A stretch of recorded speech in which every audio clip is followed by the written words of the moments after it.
Hello and welcome to the first annual Follow Money, Fight Slavery Summit. I'm Sam Graber, Chief Communications Officer at the Anti-Human Trafficking Intelligence Initiative, also known as ATII. ATII helps financial institutions promote their corporate social responsibility through increasing awareness, facilitating intelligence integration, and technology advancement while establishing strategic data collaborations, all focused on one outcome: to combat human trafficking. Throughout the virtual summit, you'll be hearing from industry leaders who are going to be discussing how now more than ever, it's time for financial institutions to take action against human trafficking. Human trafficking is a financial crime, and this is an industry call to action. As you listen today and find yourself wanting to dive deeper, please visit us at followmoneyfightslavery.org, where you'll find free resources that you can put into play immediately. And while you're there, take our quiz to see where you can amp up your corporate social responsibility impact when it comes to human trafficking. With me today is Karim Rajwani, one of our ATII advisors and a man well known for solving complex problems. Karim has been in banking for over 40 years, and during his tenure, he has developed teams that successfully implement systems to streamline critical internal processes. One of the more critical of systems under his belt is at his current post at Scotiabank. Their human trafficking internal investigation system is above many we've seen. He believes that human trafficking is by far one of the more egregious of human rights travesties, not to mention economic crimes. And I must say, we here at Team ATII most vehemently agree. Hello, Karim. I'm so glad you're with me today. Great. Thank you so much. And thank you for inviting me. I'm Absolutely. honored to be sort of lined up with such esteemed speakers. So I think any one of those individuals could have talked, same as me. So I'm honored to be sort of put on the same roster as them. So thank you for inviting me. Oh, absolutely. My pleasure. And did I mention he's very humble? Karim, you're quite the man. So as always, we could probably talk for hours and hours and hours. We often have to just kind of go, oh, we got to go. But all these issues that we usually talk about, I think the one that we really are best focusing on, and why we even convene this summit, is to focus on the fact that it's all about following the money to fight slavery. And today we're going to share a banker's guide on taking the profit out of human trafficking, because that's what motivates trafficking. So let's just jump right in the deep end, as we always do, and talk about what's missing in the real world, everyday practice of banking, especially when it comes to fighting back against those traffickers who, I mean, let's face it, they are using every single one of the financial institutions that are more than likely represented in our diverse attendee pool. Just even on this one day at the summit, we know that when one account is closed, these guys just move on to the next bank, knowing full well that banks do not talk to one another. So, Karim, how can we, as the good guys, you always look at it like a very simple ledger, the good guys versus the bad guys, right?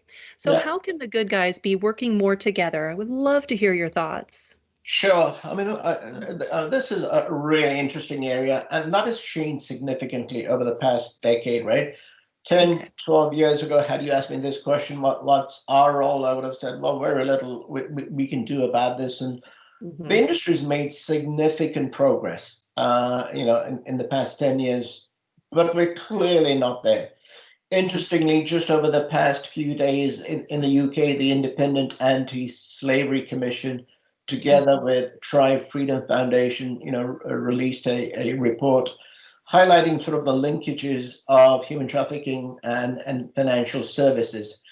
Now, in the UK, there's a requirement that any entity with a turnover of more than 36 million pounds sterling must produce an annual statement on the steps they've taken to tackle modern slavery. And how are they're tackling this problem even in their supply chain? Yeah. What's clear, right, is there are a number of significant issues, gaps in the financial services industry. And the questions that they have for us is, do you have cases of modern slavery in your own businesses and in your supply chains, right? Mhm. Is any of the capital you are lending contributing directly or indirectly, right? How do you Yeah. know? How do you know? And what are you doing to manage the risk? Uh, in this survey, despite the links, a large number of respondents saw no sort of relationship, right? So they say 30% of financial services employees do not believe modern slavery is something which happens in the UK. Mm. Interesting. Mm. About 43% of board members really did not know what their organizations did on it, if they did anything. Um, Nearly 70% believe that it's never been mentioned more than a few times a year. And over 70% really didn't participate in any kind of training. So, while this is a UK-based survey, I believe it's a global issue. We're Mhm. dealing with, and I think if we did a similar survey in North America, the results would be very, very similar. Right. And so, if we look at it from a financial institution perspective, right, clearly there's going to be tone at the top. Mhm. uh, it has to be part of our social responsibility. Some would argue, that that's all news. There's a sort of Thomson Reuters survey. That's sort of old news, and really that there needs to be more stringent action taken. Um, and so if you look at how we deal with it, one, as I said, tone at the top, training. Yeah. It's a critical component, and targeted specialized training on human trafficking. More and Yes. more institutions are talking about training frontline staff differently, to investigators differently, to data scientists. So, and that's important. The red flags for frontline staff are often very different to what an investigator will sort of focus Absolutely. in on, right?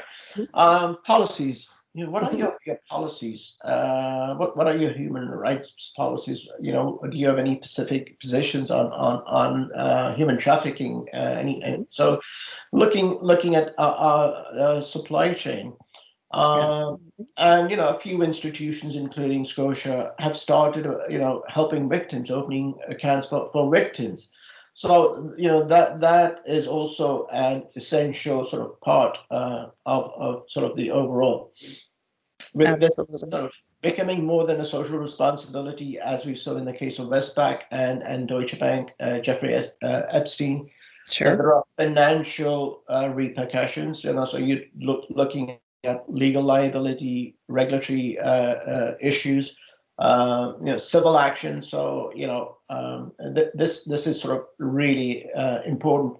And more, this is becoming part of the legislation in the UK. We just mentioned, in California, they Strengthening Protections Act in trafficking in persons. Mhm. Australia has something similar. We've got Germany, Hong Kong, Norway, Switzerland, Canada. So more and more countries are beginning sort of to legislate that. Right. Yeah. And so, with legislation, that's one step of the path. But really, I think, as you had mentioned, these surveys and people don't believe this is happening. I think that's the key word there. Yeah, You can believe it or not. I mean, believe all you want. It's happening. yeah, It's at every stage of the supply chains, some more than others. And a supply chain, for those folks who may be not familiar with that term, it just means from raw material to your hands or to final user, depending on what the product or even a service is. And if at any step along the way there are people involved in producing that product or providing services, those people who were either tricked or fraudulently brought on board or being, forced to do certain labor, that's human trafficking. So just to kind of keep it pretty simple, yeah. and whether people want to buy into it with their belief or not, that's beside the point. I mean, that's a whole other topic because honestly, it is hard to believe that humans can treat other humans the way that some humans are treated.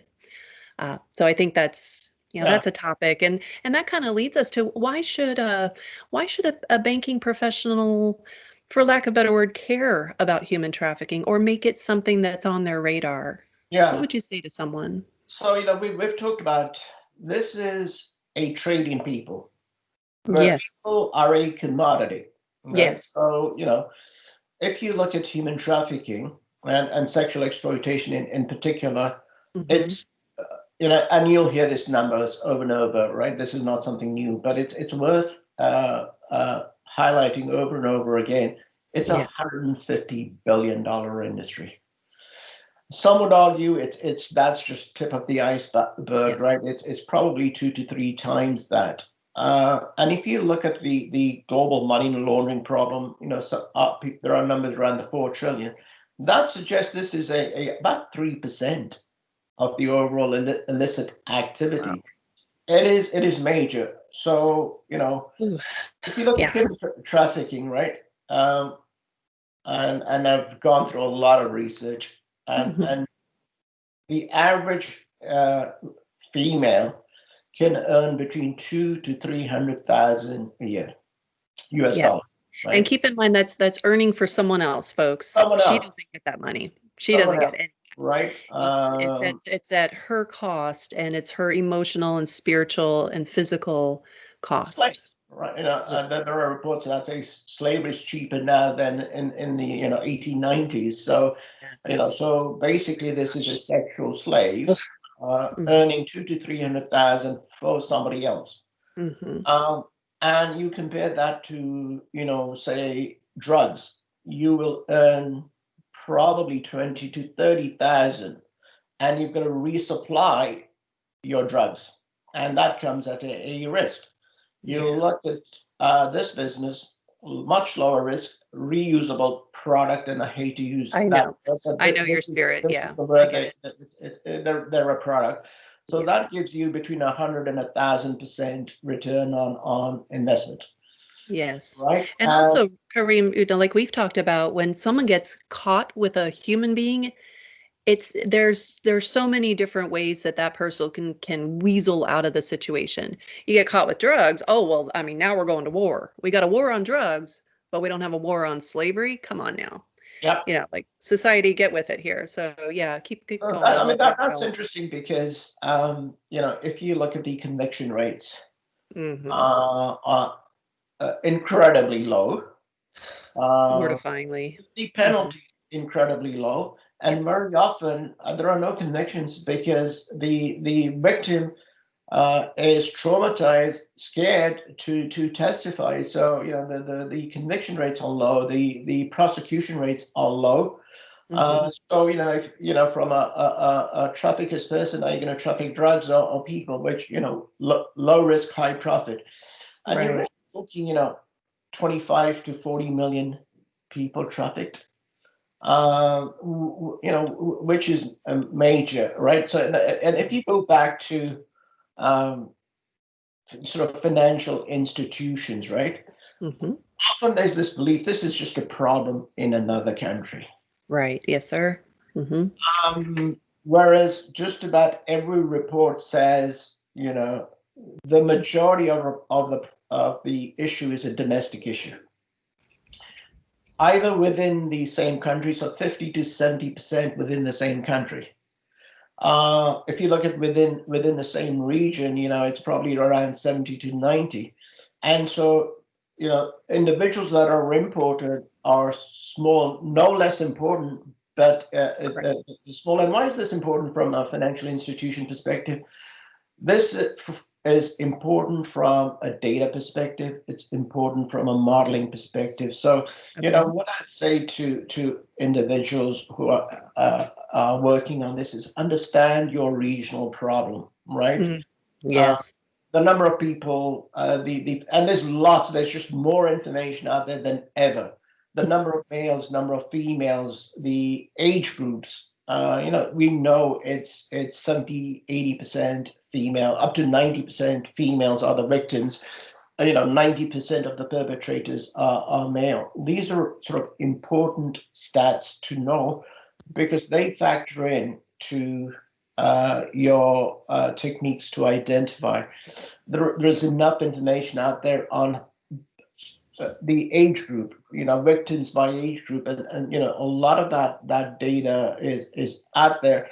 There's a lot of data on sexual exploitation versus labor exploitation, right? Sure. The big problem in North America is sexual exploitation, not the case in every country. Sure. In other countries, it's 50-50, and in some cases, labor is more of an issue. So I think it's important to sort of understand that because I that agree. speaks to what is it you're looking for, right? Yeah. Right. And keeping in mind that, yes, all this data is very, very important. And you hit on something earlier I'd like to kind of circle back around to.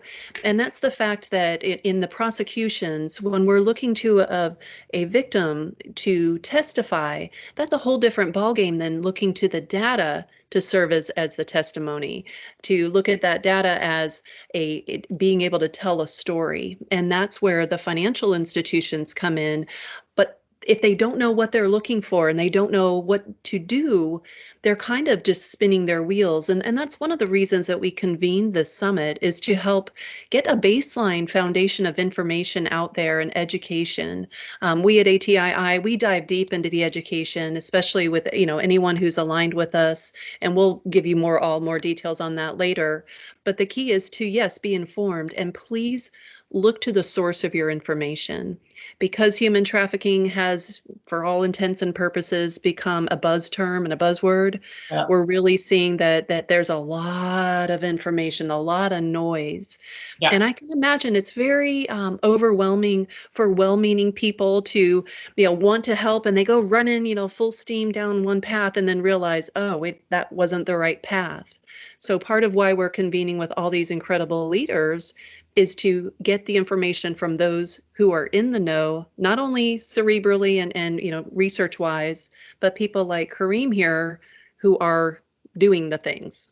So that's yeah. another reason I really appreciate you being here. Oh no, and believe me, I mean that there are people who are experts out there, but Sure. and there's a lot of good sources, and you've got to be careful, as you say, with these sources. But if you look at the National Human Trafficking Hotline, the Sure. UN reports, Polaris, Yes. it gives you the breakdowns, by region, by age, by gender, sex, labor. Hmm. Because there's, from an institution's perspective, there's training, yes, but how can we make a difference? And it's really twofold, right? One Yes. is building our monitoring systems, right? Right Uh, on. Two, if the brand staff are appropriately trained, they will know what referrals to make to their investigations unit. And then the third is that investigations unit is training them to look for the indicators. And if you look at the Project Protect study Mhm. in Canada, it was a focused effort. I believe the number of reports increased fivefold. Wow. Uh, That's incredible. right? That's a major impact. Mhm. We can have a major impact from 20 to over 110. Wow. And it was law enforcement, it was track, it was the banks collectively focusing in on this. So there's a lot of good data. Obviously, be careful of the data sources, but understanding that, I think, is sort of the key point: is understand the problem, understand the numbers, Yes. because that's what feeds into your techniques. Absolutely. Vincent recently, produced a paper, and it gives a number of red flags. Yes. So if you're a U.S. institution or have businesses in the U.S., Vincent, gives great guidance. As well. Absolutely. Yeah, and each of the attendees will be receiving some of the bolos that we've produced, and these are clearly pointing out the indicators along the pathway within the banking and financial institutions, from the front line all the way through to the investigators. And Yeah, that's spot on, the red flags, but also these algorithms and patterns like you talk about, where if this plus this happen at the same, interjection or interaction with this particular issue. This is more indicative because each and every one of these isolated events may not mean something. It's the whole picture. It's the holistic viewpoint, right? It really is. And so if we just move to sort of talk about that a little bit, Yeah. and again, we're not there. This is a journey, Yes. right? And Yeah. it'll always be a journey, but you can look at this in a number of different ways. And the one learning we've had is it's really a collection of techniques that will yield the best results. Mhm. So one is obviously there's a whole bunch of red flags out there. Mhm. And ETII has some. There's a number of agencies that have red Mhm. flags, so you can certainly leverage that. Yes. A lot of institutions also look at financial patterns based on those red flags. Hmm. What are the financial indicators, and what we can talk about some of those, right? Sure. That's great, but this can look like any other activity. And one of the biggest challenges financial institutions face is the noise out of our systems. Ah, Right? Uh, dive into that a little bit. What do you mean by the noise out of the Right. system? So by the noise, I mean, if you think about the number of transactions we Oh, process per day, right through all the channels, it's in the millions. I can't And even so imagine. human trafficking is one of many things we look for. And Hmm. so the system generates what it thinks is useful information, what we call an alert, right? Hmm. And you're inundated with the number of alerts. Every one of those alerts needs to be reviewed. Right, Okay. and regulators expect you to review those alerts in a given time frame and deal with those alerts in a given time frame. So this creates a lot of noise, whether it's human trafficking or something else. Sure. The vast majority of what comes out is noise, right? So we've got to sort of think through that. So what we found is looking at topologies and transactional activity does create a lot of noise. Okay. Uh, Hmm. we expanded that to say, let's look at suspicious emails, Mm. right? As Okay. there's some telltale signs are on way emails are constructed. And the email on the KYC record versus the email used for peer-to-peer payment or email money transfer or whatever your local product is way Yes. different. Yes. What does the memo field say on the payment? Now, Mm. now, it's a journey. You're not going to get there, and you're going to use the most advanced techniques. And sort of Sure. going to outline sort of the journey, right? You can begin to sort of look for certain keywords. We work with vendors to take external data, right? Okay. There are vendors Yes. that scrape external data, massage parlor, escort services, phone numbers, emails. And then finally, use something called entity resolution and graphing. And Mhm. those that are in the industry and those particularly data scientists will know more than I do, but essentially it connects the dots. Yes. Any one of these techniques will be useful, but it's putting them all together into sort of a single consolidated approach we Yes. feel is yielding the most results. Now, there are, I'm sure, a lot of other things we've not looked at. Mhm. I've heard of institutions, for example, modeling um, victim behavior that do the victim's financial activity look very different. You know, Absolutely. That is an approach. And right? like you say, there's no specific, like we're not here to say, oh, we've all got it figured out. The idea Oh, behind this summit is to open up this conversation yeah. and to have people all contributing to it and saying this is what we found that works, or this is what we've tried and it didn't work, or it worked at one time and now, things have changed. But the idea is to collectively come together and collaborate, which is the underlying theme of what I think every single speaker and panelist is going to tell you. It's about collaboration, and the good guys need to be collaborating. But we also need to be speaking the same terminology and language, so to speak. So those things that you're talking about with, know your customer, making sure that you're doing a detailed intake, so to speak, looking at patterns, looking at behavior.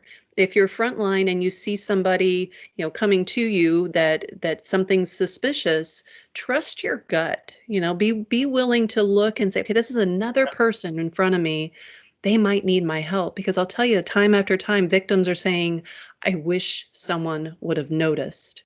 So Yeah. these are those patterns that we need to become more informed on, and just add it to our skill set, add it to our toolkit, right? There's no right or wrong. It's just, let's do something. Yeah, and if you're new, Hmm. and said, where do I even start? Right? Yes, yes. Where do I Right. start this? Something's really simple, right? It is to say a simple adverse media search every day. You know, do a Google query. Hate to mention sort of Sure. a particular product, but do a Google query and say, human trafficking, and say, do I have this person? Look at their financial activity. Sure. If necessary, file the SAR. Now you'd say, well, what's the value of the person's, been arrested, charged, convicted? So what? One, it gives you some insight on Hmm. the behavior, the financial behavior. Two, that intelligence helps law enforcement. Absolutely. Right, it helps the financial intelligence unit either to put the pieces together. You may have a piece, a number of institutions will have a piece, and it's Hmm. really important that we give that information to them so they can put the pieces together. So you can Yes. actually start there. You can take that and automate that. Step two, you can actually go to a vendor and get adverse media, right? Yes, you can. Absolutely. And you can sort of, expand that. You can go to do it yourself, or you Hmm. can go to vendors and say, hey, give me all the phone numbers, right? All the email addresses of escort services, massage parlors, and don't take my word for it, but talk to law enforcement, talk to victims. Yes. Those are key entry points, right? Absolutely. Absolutely. And this is something pretty straightforward and common practice. And you can pool your resources with other institutions. Maybe in people's local communities, they can become a member of their human trafficking task force. That's another excellent resource. And as I'm always talking to folks, like, create those relationships now before you really need them.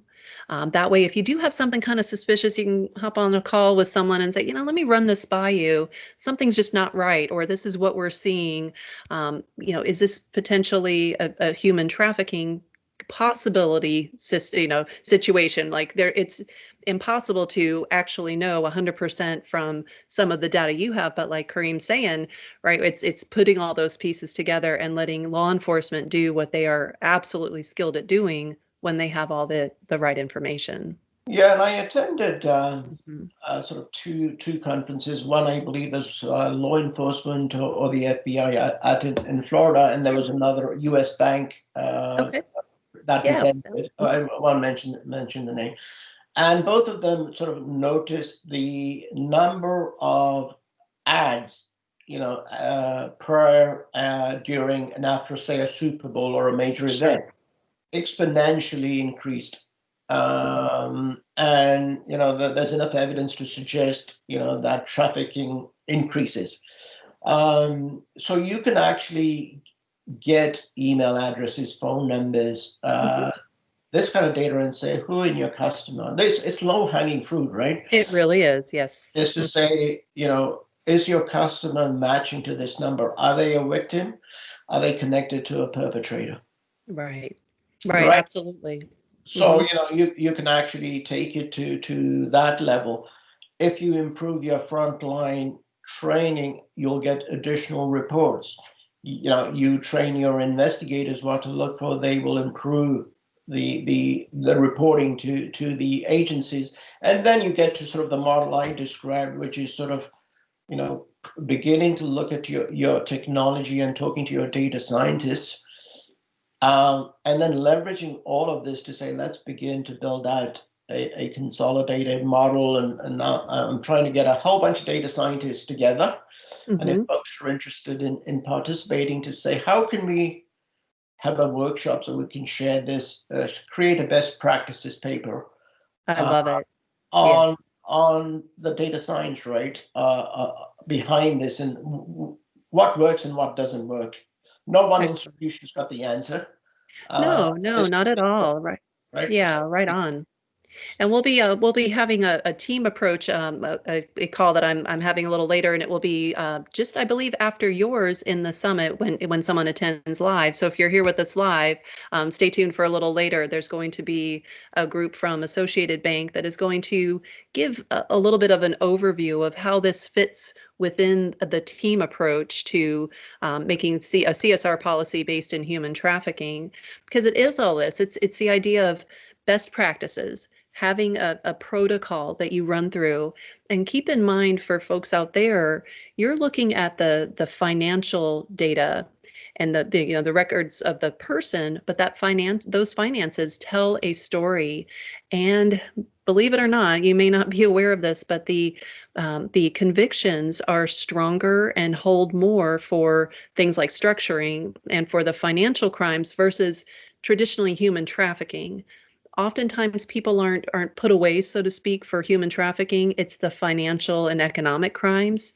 So the better stories that you all out there can start telling on these SARs and within your own investigations, the more ammunition, so to speak, that you give law enforcement to really make the big impact and help that victim feel like there is some justice for what's happened to them. So there's so many different moving parts. And my job and goal always, Kareem, is keep that human at the forefront of this Yeah. conversation, because that is what truly matters. Yeah, we've got to keep Yeah. the human forefront, because this is the trade in humans. That Yes. it's as simple as that for profit. Mm-hmm. For the financial institutions, the way we can have an impact is take the money, take the profit. Whether that's for human trafficking, tax evasion, structuring, Right. it's not ideal, but hey, as long as these guys are off the street, we'll have an impact. I mean, Absolutely. the other thing we've learned is what is important to your bank will differ. Mm-hmm. Uh, what is important, it differs by province. So, for example, in Canada, Ontario, and in Toronto is the largest contributor, right? Okay. It's a Mm-hmm. metropolitan city, so you would Yes. expect it. Know But your also, risks. right, the Mm-hmm. indicators, we've got over 70 indicators there, and we assign different weights to them. Okay. Uh, and that is very much based on what our investigators tell us. It's an iterative process. We do something, give it back to them. They say, well, and we keep. Mm-hmm. So, I'd say what is important to us will be very different to what is important in your institution due to where you are, the location, a whole bunch of different Sure. factors. So that's important. So, I could say this is what we do, but you put that into your system and say, well, that clearly didn't work. No, it Sure. really won't, right? Yeah. Yeah. The Sure. economics are different. Cash activity is minimal, and particularly in this environment, cash Absolutely. activity just dropped, right? And now that Absolutely. cash is prevalent, it's just never, it's never been that prevalent for many years over here. Mm-hmm. Yeah, and we're seeing a lot of that. Different apps are popping up left and right, different means for person to person transfer of money, different amounts. We're seeing Yeah. a lot with gift cards now. That's a whole different topic. So there is, you know, the traffickers, they're nimble folks. They have no scruples, and it's all about what's the easiest way to the money. That's Yeah. it. And we just have to keep it. We're unfortunately in this game of cat and mouse, and we are having to come after them and try to study what they're doing. There is no proactive unless you're actively creating your own systems. It's not just going to happen, and you Yeah. have to be changing and shifting and moving and anticipating at all times. And because we play by the rules as the good side, we have a lot of obstacles. So that's why it's even more important for us to work together, right? It really is, and Hmm. more and more, a number of organizations are talking about making this an explicit requirement for social responsibility. A lot of us participate in corporate responsibility, social responsibility statements, and I think we'll begin Yes. to see more explicit requirements to get a passing grade, right? Yes. And Um, that's the idea is like, do you want someone telling you that you have to do this, or would you rather come into this voluntarily and be part of the conversation of creating this system and being one of the forefront leaders? I know most, if not everyone who's involved in Summit, you all are you're the thought leaders. Even if you're in the attendee pool, like you're here voluntarily. You're giving of your time and your energy to be part of this conversation. So I know that this is on your radar, on your heart and your mind. And so I really encourage people to be part of the conversation, bring something to it. Even if it's just questions, because you're very much like me, Kareem. We're incredibly inquisitive because the key is the questions. yeah, We need to be asking the right questions so we can get the right answers. exactly. Simple. Yeah. All right, and this is a financial crime. At the end Yes. of the day, this is, a financial crime, Motivated by money. one of the Hmm. most horrendous financial crimes. I mean, the only Absolutely. one worse than this is the child sexual exploitation. Yes. But this is a financial crime, which is $150 billion. And I'm saying, if it's that big, Yeah. are we seeing it in our financial institutions? So, you know, either these guys don't like your institution, or we need to do a better job identifying them, right? Yes. And I think it's I the agree.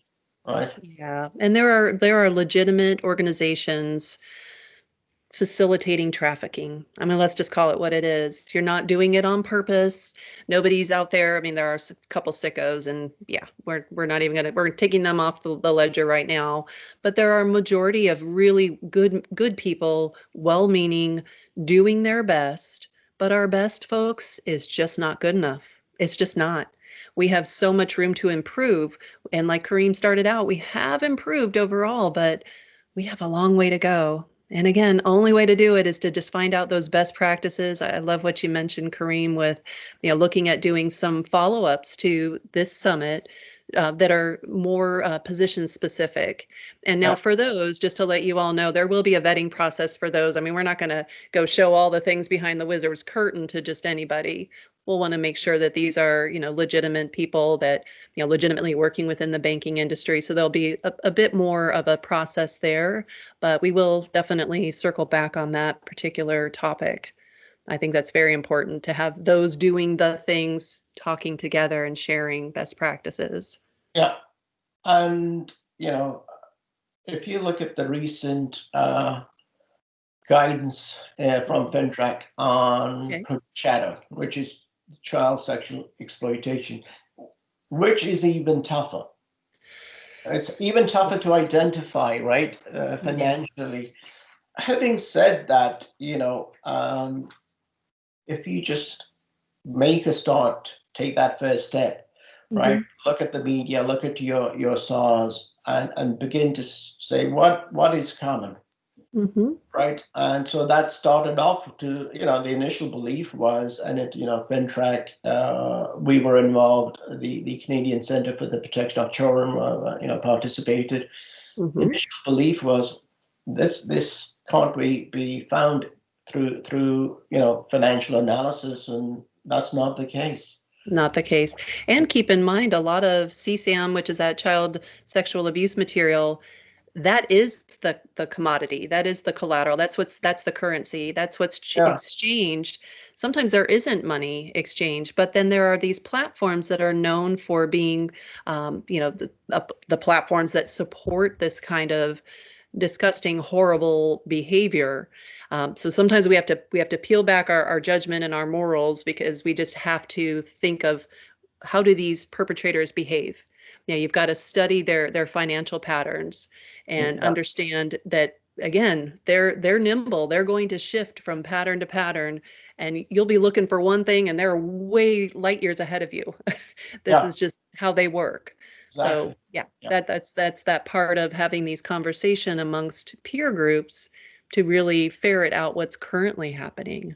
yeah, Yeah, I think you've nailed so many important things, and that's why these conversations that you and I have sometimes can go on, and because we just, you go down one rabbit hole and you think, yeah, we got to explore this, but then there are so many facets, and that's why we have this unique group of people that we're bringing to you through the summit and all these different conversations. But an hour isn't long enough to really come to a conclusion. So what I wanted to do with Kareem here today is just start to talk about some of the patterns that are there. So, Kareem, if you would kind of in wrapping up, we've got a few minutes still, yeah, but if you would kind of give that overall view of again what someone could be doing now. Let's say they don't currently have what they feel is a working system. What should they do to start? yeah. Mhm. If you're not doing anything, let's assume you're a small institution, Yeah. doing very little. Start with simple stuff, right? One, look at your suspicious activity reports and say if there's indicators, and begin to log them, and say, Okay. are there any comment? Also, look at just the media, who's been charged, who's been convicted. As I said, just pull their activity Hmm. and say what is different about these individuals. And I'm talking particularly sort of sex trafficking, which is sort of the bigger issue Hmm. in sort of North America, to say what is the financial pattern look like? Did I pick it up and begin to sort of log that piece of it, Hmm. and you will make a start on that. All right. Absolutely. Like I said, that's sort of where low cost, right? Absolutely. Yes. Take some time. Very Yep. low Hmm. cost. And we've talked about the training, right? Again, there's so much training out there. And if you say, well, when do I start? ACAMS offers free training. ATII's got training. So there's lots of training, lots of free training out there. Um, that and low cost training, even Absolutely. Hmm. that training is out there, because it's through that, having that awareness, having the right practices, having the right policies, having the right tone from the top. Hey, this is important to us as an organization. Yeah. um, like I said, look at escort sites, look at massage parlors, pick up the phone numbers, pick up the emails. What are small concrete, small concrete steps. Look at that, and see how many people have that. Yeah. And I think Absolutely. great value. You'll be surprised at what you find. Yeah. But you, Absolutely. you, you can go fancy and use techniques known as entity resolution, and we can sort of talk about that. What is that at some other time? Sure. But again, if you do that, you'll begin to sort of get an idea of who these individuals are, what their financial activity looks like. And then, once you're sort of at that stage, you can begin, because when you go to, your data scientists, your rule builders, your modelers, Hmm. they will say, what is it you're looking for? Right. So you're really equipping yourself as a business person to say, what is it I'm looking for? Yes. If you want red flags, there's lots out there. There's plenty out there. The Hmm. question is, what do I do with it? What's important to me as an institution, right? In the region. Absolutely. And that's why I said there's lots of information out there. You need to take that information and say, what is relevant for my area, my region, my business? Hmm. Yeah. Um, right? Right. Because it does take that. Then you can begin to look at your financial activity to say, hey, based on what we've seen, who matches that? Like I said, Hmm. then email addresses, memo fields. You can, automate the external data feeds. But start small, right? I The agree. small institutions is just start small. Start looking at who's been charged, who's been arrested, and what does their financial pattern look like. Is without getting into details, and I can, we can get into sort of enormous amount of details. I've got my slides, my cheat sheets here. Sure, I know. Sometimes Uh, it's hard to get to that more general, but then that's also the case of is this data, is it sensitive or is it specific? Or, where does it fall on that continuum? Is this something that could span the continuum of crimes, or does it hone in specifically on human trafficking? That's hard to know until you're more immersed in this, until you're more experienced, and you have that acute eye for these patterns, because like anything, the brain focuses in on what's familiar, and if you're not necessarily familiar with patterns, you may be missing what's right in front of you. But the fact that folks are here on at Summit, and maybe even watching this in the future, it's on your radar. And so start honing those skills and really looking at what is actually indicative, or is it in theory. So there's patterns that we see in the field, and that we're being reported these are the current patterns. Like the gift cards I mentioned earlier, that's a current pattern. Is that yeah, going to be next week or next month? Who knows? We're constantly playing catch up. We're not out there, dictating the way this works. We're following the money, because the money's already been, that transaction's already happened. Eventually, ideally, knock on wood, we can build models that will catch all this before it even happens. But yeah. for now, we're not there yet. You raise gift cards, and I talked to Aaron, and he mentioned Mhm, gift cards. Very interesting in the US that is a strong indicator. I mhm. haven't seen that elsewhere, and that's important. And this is where that industry information sharing comes. Is that Right. gift card from particular lingerie stores important, and it could be in some regions. But to people say, "Oh, the Karim didn't give me any specifics." It just again, this is what we found sort of more useful than other stuff. Visa transactions which were posted but not authorized, i.e., you book a hotel room on your Visa, but you don't pay by Visa, you pay by cash, There right? you go. Liquor expenses, email addresses were telltale signs for whatever reason. People think emails and memo fields are safe, but often it's in there, it's in the email. The email address, your client is John Smith, but the email says @babydoll.com, and you say, Sure. oh, Right. no one indicator, right? And that's the important. No one indicator will tell you this is human trafficking. It's really a combination. Lots of hotel visits, right? Yeah. City by city by city. Again, could be a Yeah. business traveler. So Look on at its the own, patterns. Right. it won't help you. Lots of taxi slips, or Uber slips, or Mhm. whatever. On its Sure. own, not very useful. Different timing. Yeah, right on. And those are those patterns and indicators. And if folks are just wondering how to get their hands on some of those, we have some listed on our website at followmoneyfightslavery.org. You'll also see something that we have secured from Polaris that shows the different, it's called typologies, but basically it's the types of businesses that are more commonly linked. Now, this again doesn't mean that just because it's a massage facility, that is indicated in human trafficking. That is not what we're saying. It's a higher likelihood.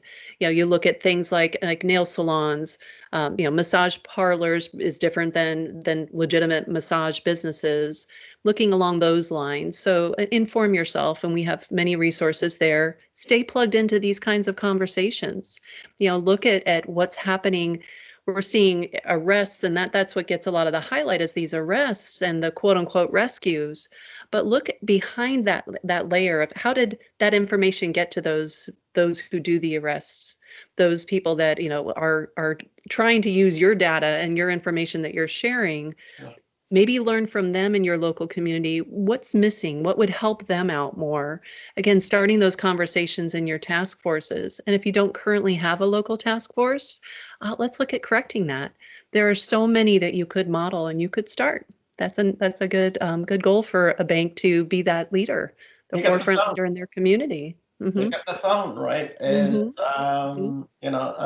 I've been in this field forever, and I still pick up the phone and say, "Hey, Yes. how do you do this? I don't know how to solve for this. I know this Yes. much." Yeah. So more and more, particularly in this field, institutions are sharing. They're willing to share. There's talk of pooling data. There's talk of consortiums.